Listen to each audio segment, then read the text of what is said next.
नमस्कार मित्रों, जया लिटरेचर में आपका फिर से स्वागत है और मैं हूँ जयंती। आज मैं मुंशी प्रेमचंद जी की कहानी शिकारी राजकुमार लेकर आपके लिए प्रस्तुत हूँ। तो चलिए सुनिए कहानी शिकारी राजकुमार। मई का महीना और मध्याह्न का समय था। सूर्य की आंखें सामने से हटकर सिर पर जा पहुंची थीं, इसलिए उनमें शील न था। ऐसा विदित होता था मानो पृथ्वी उसके भय से थर थर काँप रही हो। ठीक ऐसे ही समय एक मनुष्य एक हिरण के पीछे उन्मत्त भाव से घोड़ा दौड़ाए चला आ रहा था। उसका मुंह लाल हो रहा था और घोड़ा पसीने से लथपथ, किंतु मृग भी ऐसा भागता था मानो वायु वेग से जा रहा हो। ऐसा प्रतीत होता था कि उसके पग पृथ्वी को स्पर्श नहीं करते। इसी दौड़ की जीत हार पर उसका जीवन निर्भर था। पछुआ हवा बड़े जोर से चल रही थी। ऐसा जान पड़ता था मानो अग्नि और धूल की वर्षा हो रही हो। घोड़े के नेत्र रक्त वर्ण हो रहे थे और अश्वारोही के सारे शरीर का रुधिर उबल सा रहा था, किंतु मृग का भागना उसे इस बात का अवसर न देता था कि वह अपनी बंदूक को संभाले। कितने ही ईख के खेत, ढाक के वन और पहाड़ सामने पड़े और तुरंत ही सपने की संपत्ति की भांति अदृश्य हो गए। क्रमशः मृग पीछे की ओर मुड़ा। सामने एक नदी का बड़ा ही ऊंचा कगार दीवार की भांति खड़ा था। आगे भागने की राह बंद थी और उस पर से कूदना मानो मृत्यु के मुख में कूदना था। हिरण का शरीर शिथिल पड़ गया। उसने एक करुणा भरी दृष्टि चारों ओर फेरी, किंतु उसे हर तरफ मृत्यु ही मृत्यु दृष्टिगोचर होती थी। अश्वारोही के लिए इतना समय बहुत था। उसकी बंदूक से गोली क्या छूटी मानो मृत्यु ने एक महाभयंकर जय ध्वनि के साथ अग्नि की एक प्रचंड ज्वाला उगल दी। हिरण भूमि पर लौट गया। मृग पृथ्वी पर पड़ा तड़प रहा था और अश्वारोही की भयंकर और हिंसा प्रिय आँखों से प्रसन्नता की ज्योति निकल रही थी। ऐसा जान पड़ता था उसने असाध्य साधन प्राप्त कर लिया है। उसने उस पशु के शव को नापने के बाद उसके सींगों को बड़े ध्यान से देखा और मन ही मन प्रसन्न हो रहा था कि इससे कमरे की सजावट दूनी हो जाएगी और नेत्र सर्वदा उस सजावट का आनंद सुख से भोगेंगे। जब तक वह इस ध्यान में मग्न था, उसको सूर्य की प्रचंड किरणों का लेश मात्र भी ध्यान न था, किंतु जो ही उसका ध्यान उधर से फिरा, वह उष्णता से विह्वल हो उठा और करुणापूर्ण आंखें नदी की ओर डाली। लेकिन वहां तक पहुंचने का कोई भी मार्ग न दिखाई पड़ा और न कोई वृक्ष ही दिखाई पड़ा जिसकी छांव में जरा विश्राम करता। इसी चिंतावस्था में एक अति दीर्घकाय पुरुष नीचे से उछलकर कगारे के ऊपर आया और अश्वारोही के सम्मुख खड़ा हो गया। अश्वारोही उसे देखकर बहुत अचंभित हुआ। नवागंतुक एक बहुत ही सुंदर और हृष्ट पुष्ट मनुष्य था। मुख के भाव उसके हृदय की स्वच्छता और चरित्र की निर्मलता का पता देते थे। और बहुत ही दृढ़ प्रतिज्ञ, आशा निराशा तथा भय से बिल्कुल बेपरवाह सा जान पड़ता था। मृग को देखकर उस सन्यासी ने बड़े स्वाधीन भाव से कहा, राजकुमार, तुम्हें आज बहुत ही अच्छा शिकार हाथ लगा। इतना बड़ा मृग इस सीमा में कदाचित ही दिखाई पड़ता है। राजकुमार के अचंभे की सीमा न रही। उसने देखा कि साधु उसे पहचानता है। राजकुमार बोला, जी हाँ, मैं भी यही ख्याल करता हूँ। मैंने भी आज तक इतना बड़ा हिरण नहीं देखा, लेकिन उसके पीछे आज बहुत हैरान होना पड़ा। सन्यासी ने दयापूर्वक कहा, निस्संदेह तुम्हें दुख उठाना पड़ा होगा। तुम्हारा मुख लाल हो रहा है, घोड़ा भी बेदम हो गया है। क्या तुम्हारे संगी बहुत पीछे रह गए? इसका उत्तर राजकुमार ने बिल्कुल बेपरवाही से दिया, मानो उसे इसकी कुछ भी चिंता न थी। सन्यासी ने कहा, यहाँ ऐसी कड़ी धूप और आंधी में खड़े तुम कब तक उनकी राह देखोगे? मेरी कुटी में चलकर जरा विश्राम कर लो। तुम्हें परमात्मा ने ऐश्वर्य दिया है। कुछ देर के लिए संन्यास आश्रम का रंग भी देखो, वनस्पतियों और नदी के शीतल जल का स्वाद लो।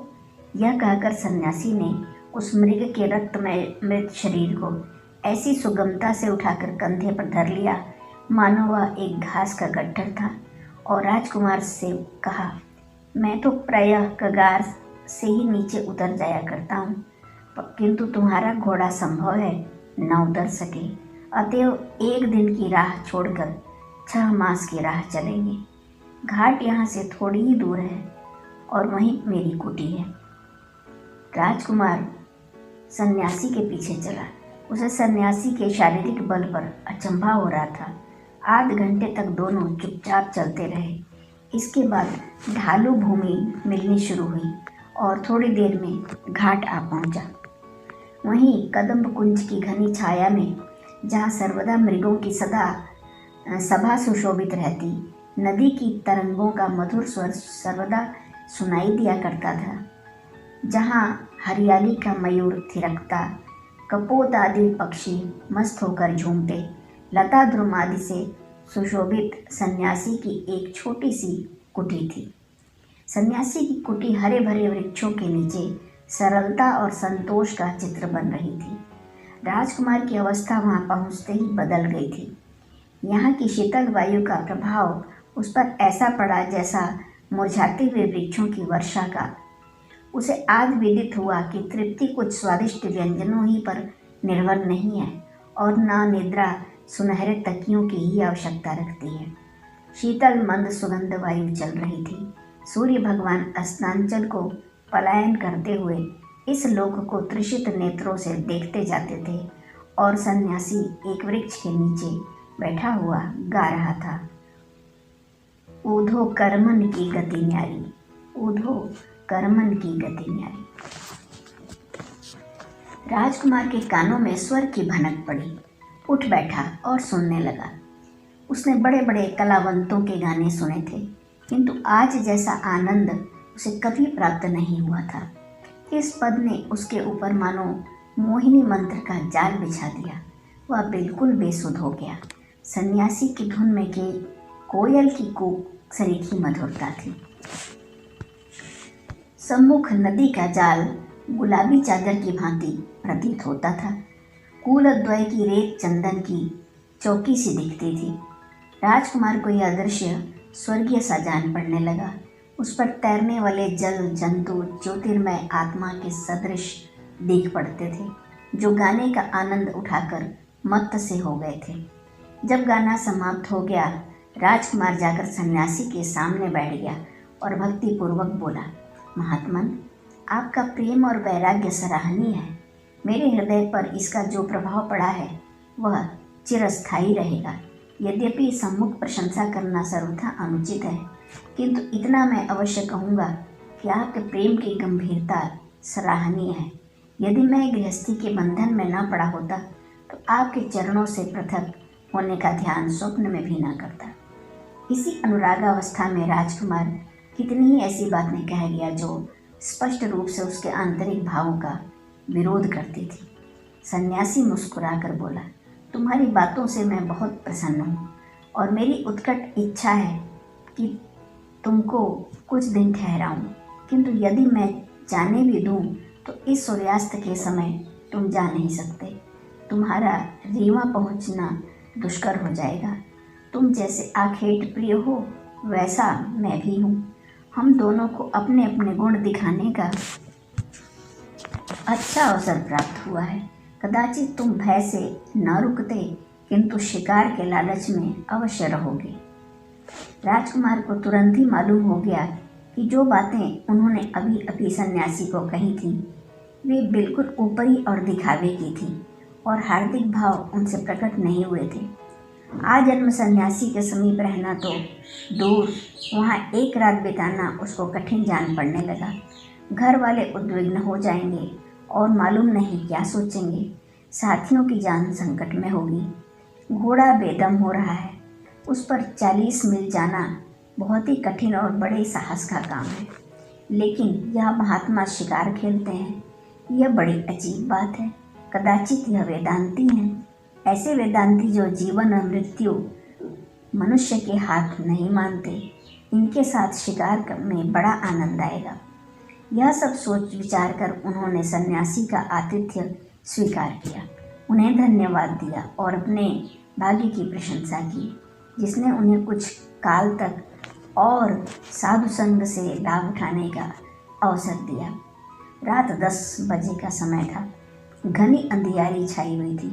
सन्यासी ने कहा, अब हमारे चलने का समय हो गया है। राजकुमार पहले ही से प्रस्तुत था। बंदूक कंधे पर रखकर बोला, इस अंधकार में शूकर अधिकतर मिलेंगे, किंतु ये पशु बड़े भयानक हैं। सन्यासी ने एक सोंटा हाथ में लिया और कहा, कदाचित इससे भी अच्छे शिकार हाथ आए।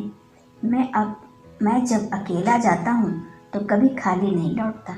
आज तो हम दो हैं। दोनों शिकारी नदी के तट पर नालों और रेतों के टीलों को पार करते और झाड़ियों से अटकते चुपचाप चले जा रहे थे। एक ओर श्याम वर्ण नदी थी जिसमें नक्षत्रों का प्रतिबिंब नाचता दिखाई देता था और लहरें गान कर रही थी। दूसरी ओर घनघोर अंधकार जिसमें कभी कभी केवल खद्योतों के चमकने से एक क्षण स्थायी प्रकाश फैल जाता था। मालूम होता था कि वे भी अंधेरे में निकलने से डरते हैं। ऐसी अवस्था में कोई घंटा चलने के बाद वह एक ऐसे स्थान पर पहुँचे जहाँ एक ऊंचे टीले पर घने वृक्षों के नीचे आग जलती दिखाई पड़ी। उसी समय इन लोगों को मालूम हुआ कि संसार में इनके अतिरिक्त और भी कई वस्तुएं हैं। सन्यासी ने ठहरने का संकेत किया। दोनों एक पेड़ की ओट में खड़े होकर ध्यानपूर्वक देखने लगे। राजकुमार ने बंदूक भर ली। टीले पर एक बड़ा छायादार वटवृक्ष था। उसी के नीचे अंधकार में 10-12 मनुष्य अस्त्र शस्त्रों से सुसज्जित मिर्जई पहने चरस का दम लगा रहे थे। इनमें से प्रायः सभी लंबे थे, सभी के सीने चौड़े और सभी हृष्टपुष्ट। मालूम होता था कि सैनिकों का एक दल विश्राम कर रहा है। राजकुमार ने पूछा, यह लोग शिकारी हैं? सन्यासी ने धीरे से कहा, बड़े शिकारी हैं। ये राह चलते यात्रियों का शिकार करते हैं। ये बड़े भयानक हिंसक पशु हैं। इनके अत्याचार से गांव के गांव बर्बाद हो गए और जितनों को इन्होंने मारा है उनका हिसाब परमात्मा ही जानता है। यदि आपको शिकार करना हो तो इनका शिकार कीजिए। ऐसा शिकार पाक आप बहुत प्रयत्न करने पर भी नहीं पा सकते। यही पशु हैं जिन पर आपको शस्त्रों का प्रहार करना उचित है। राजाओं और अधिकारियों के शिकार वही हैं। इससे आपका नाम और यश फैलेगा। राजकुमार के जी में आया कि दो एक को मार डाले, किंतु सन्यासी ने रोका और कहा, इन्हें छेड़ना ठीक नहीं। अगर यह कुछ उपद्रव ना करें तो भी बचकर निकल जाएंगे। आगे चलो, संभव है इससे भी अच्छे शिकार हाथ आएं। तिथि सप्तमी थी। चंद्रमा भी उदय हो गया। इन लोगों ने नदी का किनारा छोड़ दिया था। जंगल भी पीछे रह गया था। सामने एक कच्ची सड़क दिखाई दी और थोड़ी देर में कुछ बस्ती भी दिख पड़ने लगी।